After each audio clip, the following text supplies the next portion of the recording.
Assalamualaikum warahmatullahi wabarakatuh. Bismillah, walhamdulillah, wassalatu wassalamu ala rasulillah, wa ala alihi, wa sahbihi, wa mawala, amma ba'd. Selamat berjumpa dengan saya, Dr. Haji Ahmad Syukran MA, dalam perkuliahan Pendidikan Agama Islam, internalisasi nilai-nilai keberagamaan untuk menciptakan harmonisasi kehidupan. Apa kabar anak-anakku sekalian?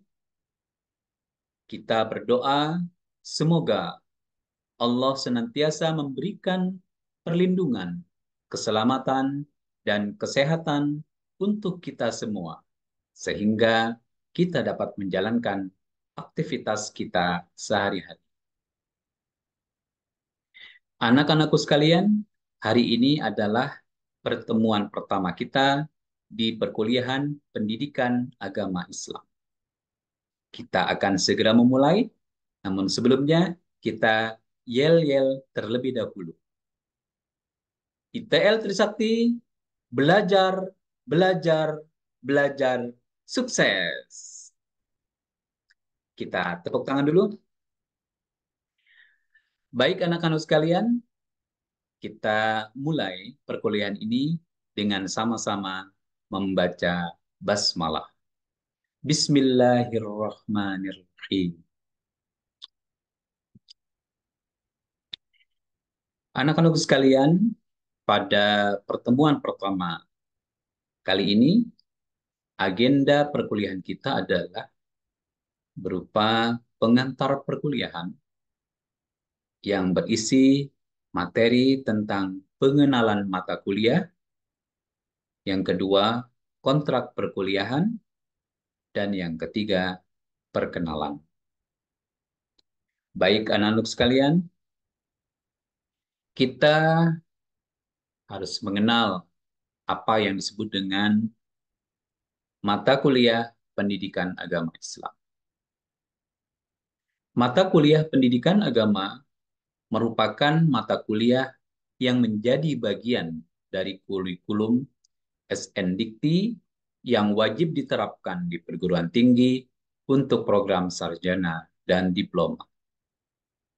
Landasan hukumnya adalah Undang-Undang Nomor 12 Tahun 2012 tentang Pendidikan Tinggi. Pasal 35 ayat 3 menyatakan bahwa kurikulum pendidikan tinggi wajib memuat mata kuliah agama, Pancasila, pendidikan kewarganegaraan, dan bahasa Indonesia untuk program sarjana dan diploma. Kemudian, dalam kurikulum pendidikan agama di perguruan tinggi umum dengan Undang-Undang Sistem Pendidikan Nasional Nomor 2 garis miring 1989 Pasal 39 ayat 2, pendidikan agama merupakan usaha sadar untuk menyiapkan peserta didik dalam meyakini, memahami, menghayati, dan mengamalkan ajaran agama melalui kegiatan bimbingan, pengajaran, atau pelatihan dengan memperhatikan tuntutan untuk menghormati agama lain dalam hubungan kerukunan antar umat beragama dalam masyarakat untuk mewujudkan persatuan nasional.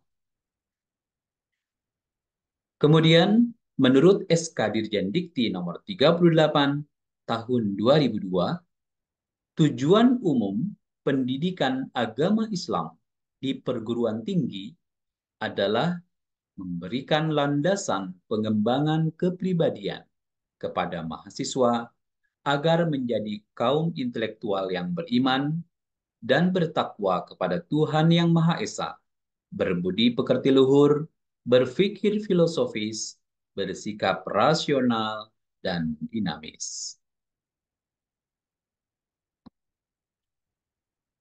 Lalu, capaian pembelajaran lulusan, kita juga harus memahami dan mengetahui bahwa setelah mempelajari pendidikan agama Islam, mahasiswa diharapkan menjadi orang yang bertakwa kepada Tuhan Yang Maha Esa, mampu menunjukkan sikap religius, menjunjung tinggi nilai kemanusiaan dalam menjalankan tugas berdasarkan agama, moral, dan etika, menginternalisasi nilai, norma, dan etika akademik, kemudian mampu menerapkan pemikiran logis, kritis, sistematis, dan inovatif dalam konteks pengembangan atau implementasi ilmu pengetahuan dan teknologi yang memperhatikan dan menerapkan nilai humaniora yang sesuai dengan bidang keahliannya. Lalu, mampu menunjukkan kinerja mandiri, bermutu, dan terukur. Berikutnya, mahasiswa diharapkan mampu mengambil keputusan secara tepat dalam konteks penyelesaian masalah di bidang keahliannya berdasarkan hasil analisis informasi dan data, mampu mengimplementasikan prinsip keberlanjutan atau sustainability dalam mengembangkan pengetahuan. Setelah itu, apa capaian pembelajaran mata kuliah? Kita harus juga mengerti dan memahami bahwa capaian pembelajaran mata kuliah itu adalah satu hal yang sangat penting yang harus kita ketahui. Setelah mempelajari mata kuliah ini, mahasiswa diharapkan mampu menjelaskan esensi relasi manusia dengan Allah, dengan sesama manusia, dan dengan lingkungan alam dalam paradigma Qur'ani. Kemudian, mahasiswa diharapkan juga mampu menyajikan hasil penelaahan konseptual dan garis miring atau empiris terkait esensi dan urgensi nilai-nilai spiritual, nilai-nilai spiritualitas Islam sebagai salah satu determinan dalam pembangunan bangsa yang terkait yang berkarakter. Berikutnya, mahasiswa mampu bersikap secara konsistensi terhadap koherensi pokok-pokok ajaran Islam sebagai implementasi iman, Islam, dan ihsan dalam membentuk insan kamil. Selanjutnya, mahasiswa juga diharapkan terampil menyajikan hasil kajian individual maupun kelompok mengenai suatu kasus atau studi kasus terkait kontribusi Islam dalam perkembangan peradaban dunia. Mahasiswa diharapkan juga terampil menganalisis permasalahan optimalisasi peran masjid sebagai pusat pengembangan budaya Islam dan wadah perwujudan kesejahteraan umat. Mahasiswa diharapkan juga mampu memahami esensi pendidikan agama Islam sebagai komponen mata kuliah wajib umum dan urgensinya sebagai nilai-nilai spiritualitas yang menjadi salah satu determinan dalam pembangunan karakter bangsa. Mahasiswa diharapkan juga mampu menguasai substansi agama sebagai salah satu komponen dasar persatuan dan kesatuan bangsa dalam wadah Negara Kesatuan Republik Indonesia. Berikutnya, mampu memahami korelasi sumber ajaran Islam dan kontekstualisasinya dalam kehidupan modern sebagai ajaran Islam yang rahmatan lil alamin. Mahasiswa diharapkan juga mampu menguasai aplikasi konsep Islam tentang iptek, seni, sosial budaya, politik, ekonomi, dan masalah kesejahteraan umat. Kemudian, mahasiswa diharapkan juga mampu memahami kontribusi Islam dalam perkembangan peradaban dunia dan menguasai strategi optimalisasi peran dan fungsi masjid sebagai pusat pengembangan budaya Islam. Lalu apa saja yang nanti akan kita pelajari? Ini ada materi sejumlah 15 materi atau nanti akan kita pelajari dalam 15 pertemuan ya. 16 pertemuan dengan 14 materi, satu UTS dan satu kali UAS. Jadi 16 pertemuan total. Dan ini adalah materi per minggunya atau pada setiap pertemuan akan diberikan materi sebanyak ini. Yang pertama adalah agama dan pedoman hidup. Kemudian hakikat manusia menurut Islam. Yang ketiga, sumber ajaran Islam. Yang keempat, konsep ketuhanan dalam Islam. Yang kelima, keimanan dan ketakwaan. Yang keenam, hukum, HAM, dan demokrasi dalam Islam. Yang ketujuh, etika, moral, dan akhlak. Yang kedelapan, Islam anti korupsi. Yang kesembilan, pernikahan dalam Islam. Yang kesepuluh, warisan dalam Islam. Yang kesebelas, ilmu pengetahuan, teknologi, dan seni dalam Islam. Yang kedua belas, kerukunan antar umat beragama. Yang ketiga belas, ekonomi Islam. Keempat belas, politik Islam. Dan pertemuan yang terakhir nanti adalah materi pendidikan agama Islam. Lalu seperti apa penugasan dan penilaiannya? Kita sudah masuk ke dalam kontrak perkuliahan. Yang pertama, tugas dan penilaian harian tiap pertemuan. Nanti akan ada tugas di setiap pertemuan, entah itu menjawab soal, kuesioner dengan aplikasi, dengan memanfaatkan aplikasi, atau juga pertanyaan atau tanya jawab langsung.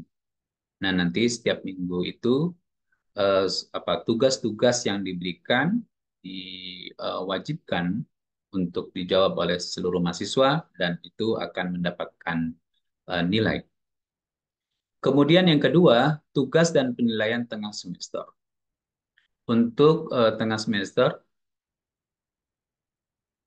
nanti akan diberikan tugas, misalnya membuat PPT secara berkelompok atau individu, dan itu juga nanti akan dinilai. Sementara itu, nanti juga akan ada penilaian lainnya, misalnya ada ujian tengah semester yang juga akan ada nilainya. Kemudian tugas dan penilaian akhir semester. Ini selain diadakan ujian akhir semester, nanti juga akan diberikan tugas mahasiswa berupa misalnya praktek ibadah atau praktek kiroah. Berikutnya, bentuk tugas dan penilaian. Yang pertama adalah penilaian kehadiran. Ini akan mendapatkan penilaian dan ini secara sistem ya. Nanti sistem akan menilai berapa kehadiran setiap mahasiswa itu akan dihitung per harinya atau per pertemuannya dan nilai tertinggi dari kehadirannya adalah 100%.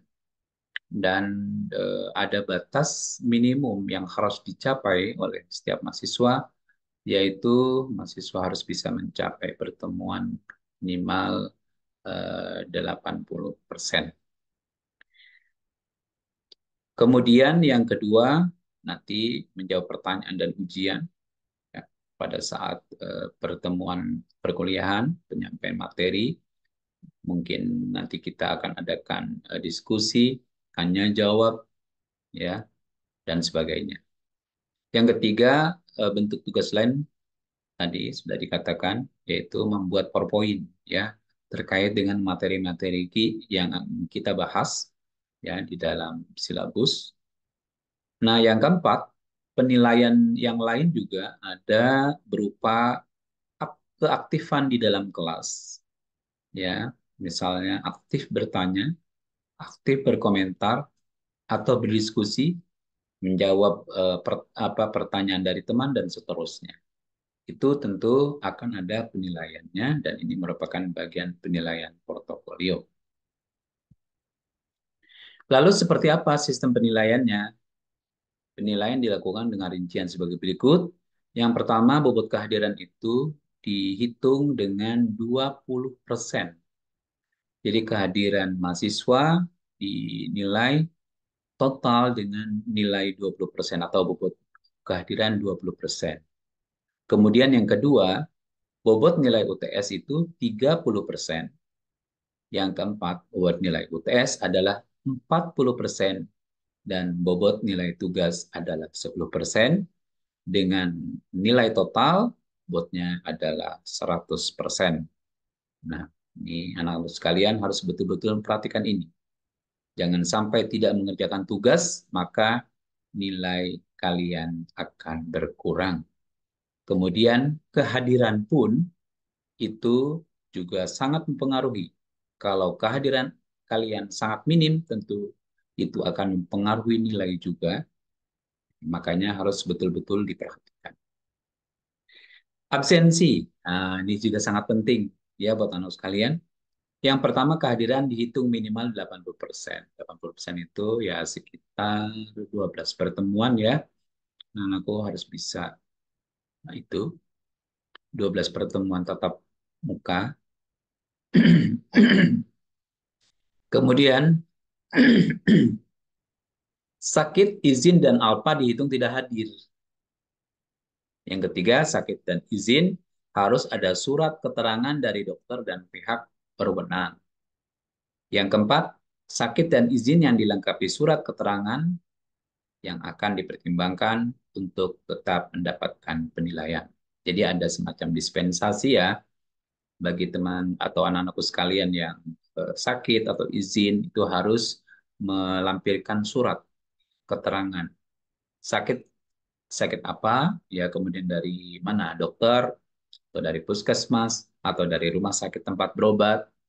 Kemudian kalau izin, izin kemana?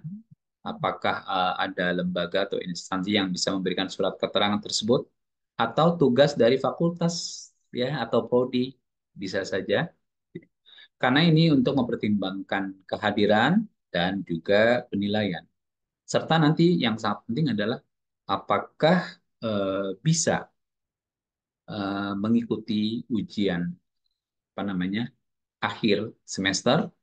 Nah itu sangat dipengaruhi oleh kehadiran. Kalau misalnya kehadiran di bawah 12 atau 10 atau 8 apalagi sampai hanya misalnya 6 7 itu masih sangat tidak memadai atau kurang memadai untuk diizinkan mengikuti ujian akhir semester gitu ya. Otomatis mengulang ya. Maka kita harus menghindari itu. Yuk bersama-sama kita semangat untuk hadir. Jika bisa kehadiran harus mencapai 100%. Ya. Nah, skor nilai ini nanti ya nanti sekalian akan mendapatkan nilai A. Apa indikator nilai A? Mahasiswa mampu memahami dan menjelaskan materi dengan baik, dilengkapi dengan bukti dan referensi. Jadi bukan sekedar kalian nanti bisa menjawab saja, tetapi sedapat mungkin jawaban kalian atau argumentasi kalian itu didukung oleh referensi. Oh iya, saya menemukan pendapat ini dari buku ini, halaman sekian misalnya. Terus penerbitnya siapa dan sebagainya. Itu jelaskan. Itu akan mendapatkan nilai A, ya. Nilai A bisa jadi itu adalah nilai sempurna, gitu ya. Kemudian nilai B, indikatornya apa? Indikator dari nilai B itu adalah mahasiswa mampu memahami dan menjelaskan seluruh materi dengan baik, tetapi tidak dilengkapi dengan bukti referensi, ya. Jadi dia bisa menjawab, tetapi referensinya tidak ada. Nah, ini kan dua kemungkinan. Mungkin pertama dia apa namanya bisa menjawab itu bersumber dari buku, tapi dia tidak bisa menyebutkan judul bukunya, penulisnya atau pendapat siapa. Yang pertama. Atau yang kedua, dia hanya kebetulan menjawab benar gitu ya. Jadi tidak ada referensinya. Nah, ini tentu akan mempengaruhi nilai, gitu ya. Yang ketiga, nilai C. Nah, nilai C ya bisa diperhatikan. Indikatornya adalah mahasiswa mampu memahami dan menjelaskan materi dengan cukup baik. Oh, kurang huruf P nih ya, cukup baik. Artinya bisa jadi jawaban itu benar, ya, tetapi tidak sempurna dan tidak dilengkapi oleh referensi dan rujukan. Ya, itu nilai C. Ya. Kemudian yang D, ya, indikator keberhasilan capaian. Mahasiswa mampu memahami dan menjelaskan materi dengan kurang baik. Ya, mungkin kalau jawaban sempurna itu adalah 100, ya bisa nilai C itu ya hanya sekitar 50 atau 60%. Nilai D ya, 50. Ini sebetulnya nilai yang sudah minim, yang harus mengadakan remedial atau perbaikan-perbaikan nilai gitu ya. Tapi tentu ada aturannya tersendiri tentang remedial dan perbaikan nilai, gitu ya. Dan itu bisa diketahui informasinya di bagian akademik. Nah, kemudian skornya nih, ya, anak-anak sekalian, nilai A itu skornya 80 sampai 100 dengan poin 4, ya, dengan poin 4 tadi. Jawab soal dengan benar, dilengkapi bukti dan referensi atau rujukan. Nilainya skornya 80 sampai 100. Ya, poinnya adalah 4. Kemudian skor nilai untuk B itu ya 70 sampai 79. Ya, mampu menjawab soal tapi tidak dengan rujukan dan referensi. Nah, skor untuk nilai C adalah 60 sampai 69. Bisa menjawab, tapi kurang sempurna. Dan juga tidak ada rujukan, tidak ada referensi. Nah, yang terakhir, nilai D atau skor D itu adalah 50 sampai 59. Mahasiswa mampu memahami menjelaskan materi, tapi kurang baik. Ya, kurang baik. Dan juga tidak ada rujukan referensi atau referensinya. Maka skornya 50 sampai 59 dan poinnya 1. Jadi, berurutan ya. A poinnya 80 sampai 100. Maaf, skornya 80 sampai 100 dan poinnya adalah 4. B, skornya 70 sampai 79, poinnya adalah 3. C, skornya adalah 60 sampai 69, poinnya 2. Dan D, skornya adalah 50 sampai 59, poinnya adalah 1. Oke, kita berlanjut ke perkenalan. Nah, ini ya profil Bapak. Mungkin anak-anakku sekalian ya bisa apa namanya membaca ya profil Bapak yang sudah tertulis di sini. Nama lengkap Bapak adalah Dr. Haji Ahmad Syukran MA. Usia Bapak sudah 52 tahun. Pendidikan Bapak adalah S3 atau pendidikan Dr. Uin Syarif Hidayatullah Jakarta. Nah, alamat Bapak adalah di Jalan Bougainville Atas, RT 003 RW 01 nomor 91, Serua, Ciputat, Tangerang Selatan. Kode posnya adalah 15414. Ini alamat Bapak lengkap nih, ya. Jadi anak-anakku sekalian, jika ada bepergian lewat eh, wilayah Bapak, silakan mampir begitu ya. Insya Allah mudah-mudahan pintu terbuka buat kalian semua. Berikutnya adalah HP. Ini ada nomor HP Bapak ya 0813 1065 3258. Yang anakku bisa mencatatnya mungkin untuk nanti keperluan kita berkomunikasi terkait dengan mata kuliah dan lain sebagainya atau bahkan mungkin masalah-masalah pribadi juga yang Bapak bisa bantu akan Bapak bantu tentu terkait dengan pendidikan agama Islam ya. Nah, ini ada email ya, syukur72325@gmail.com. Nanti kalau ada misalnya Bapak minta teman-teman untuk membuat tugas, ya maka bisa dikirim ke email ini.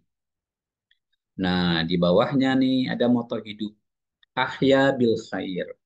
Ya, Ahya bil khair ini adalah kalimat yang diambil dari bahasa Arab. Ahya artinya aku hidup, bil khair dengan kebaikan. Jadi moto hidup Bapak ini, aku hidup dengan kebaikan. Apa sih maknanya? Nah, kan aku bisa baca di bawahnya ya. Menjadi muslim yang soleh dan takwa yang selalu menebar dan menanam kebaikan. Jadi di mana kita ada, di mana kita pergi, di mana kita tinggal, upayakan selalu memberikan, menebarkan kebaikan. Meskipun kebaikan itu hanya sebuah senyum, senyum yang manis ya. Anak-anak sekalian jangan cemberut atau cembetut saja kalau lagi bepergian bertemu dengan orang tentang tidak kenal siapa dia, siapa kamu gitu ya. Jangan sampai seperti itu. Senyum saja, nggak perlu menyapa misalnya, hai, nggak perlu. Atau assalamualaikum ya kalau kalau bisa sih seperti itu. Tapi kalau nggak pun nggak apa-apa. Tapi senyum aja. Jadi ketika orang pertama kali melihat kita senyum, orang akan apa berpikir baik tentang kita. Oh, ini orang baik nih, senyumnya manis banget nih gitu ya. Itu akan memberikan dampak dan hikmah serta pelajaran buat kita. Lalu kalau kita sudah menebar dan kebaikan apa? Nah, niscaya akan kebaikan itu akan memberi hikmah dan kebaikan itu akan atau untuk kita juga gitu ya. Siapa menanam kebaikan, maka dia juga akan menuai kebaikan. Siapa yang menanam, dia akan memanen. Jadi kalau dia menanam kebaikan, maka yang dipanen juga kebaikan, gitu ya. Kalau dia menanam keburukan, maka yang didapat juga keburukan. Nah, inilah moto hidup Bapak. Mudah-mudahan anak-anakku sekalian juga bisa ya meniru seperti itu. Jadi dengan begini kita akan apa ya punya gambaran atau image diri yang baik. Oh, nih orang punya kepedulian yang tinggi, punya perhatian yang besar sama orang, keprihatinan, empati, simpati dan seterusnya. Gitu ya. Mudah-mudahan ini menjadi apa ya doa kita, kita termasuk ke dalam orang-orang yang soleh dan salihah. Amin ya rabbal alamin. Nah, perkenalan kita juga penting. Selain Bapak sudah mengenalkan diri, kalian juga bisa memperkenalkan diri. Nanti silakan tulis data profil diri, ya singkat ya, nama, kemudian alamat, usia, asal sekolah, dan kalau bisa tambahkan foto, ukuran kecil saja, ya tidak perlu besar. Fotonya berbagai gaya boleh, ya pas foto juga boleh, gitu ya. Nanti setelah itu diupload ke Google Drive dengan link berikut ini.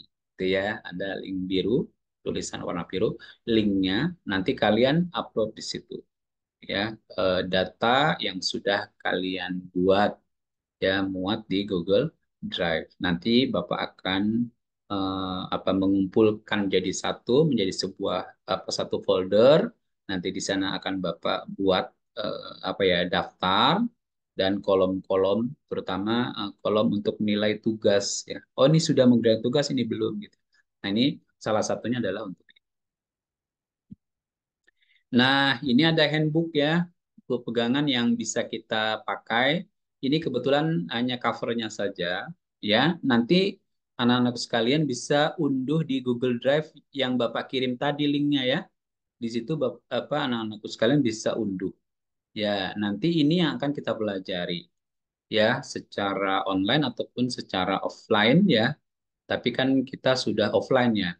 Online itu nanti akan ya mungkin kalau Bapak berhalangan hadir secara offline ya mungkin online. Tetapi tetap semua materi nanti akan Bapak upload di Siakad dan juga Bapak upload di LMS ya. Nanti atau e-learning ya. Anak-anak sekalian bisa mengakses itu ya. Akses e-learning itu atau siakat itu adalah bukti kehadiran anak-anak sekalian. ya akan tampak kok siapa yang mengakses dan tidak mengakses. Yang mengakses meskipun hanya misalnya 5 menit, 2 menit itu akan terlihat ya. Makanya anak-anak sekalian upayakan bisa. Dan di setiap materi nanti yang Bapak berikan di LMS itu ada soal ya, mungkin satu atau dua pertanyaan yang membutuhkan jawaban penjelasan tentang pemahaman atau penguasaan kalian terhadap pemahaman materi yang sudah Bapak berikan. Jadi ini semacam apa ya? eh, apa ujian apa ya? Tugas ya, tugas harian yang tentu ada penilaiannya. Ini masuk ke dalam penilaian portfolio yang akan Bapak masukkan nanti pada eh, apa penilaian akhir. Karena di situ nanti ada nilai absen atau nilai kehadiran, ada nilai tugas, ada UTS, ada UAS. Jadi ada berapa nilai itu ya? Ada empat ya, ada empat nilaian. Maka itu harus dipenuhi oleh setiap mahasiswa. Nah ini tadi kita memakai buku Dr. Haja Nur Hasanah Baktiar MAG. Judul bukunya adalah Pendidikan Agama Islam di Perguruan Tinggi.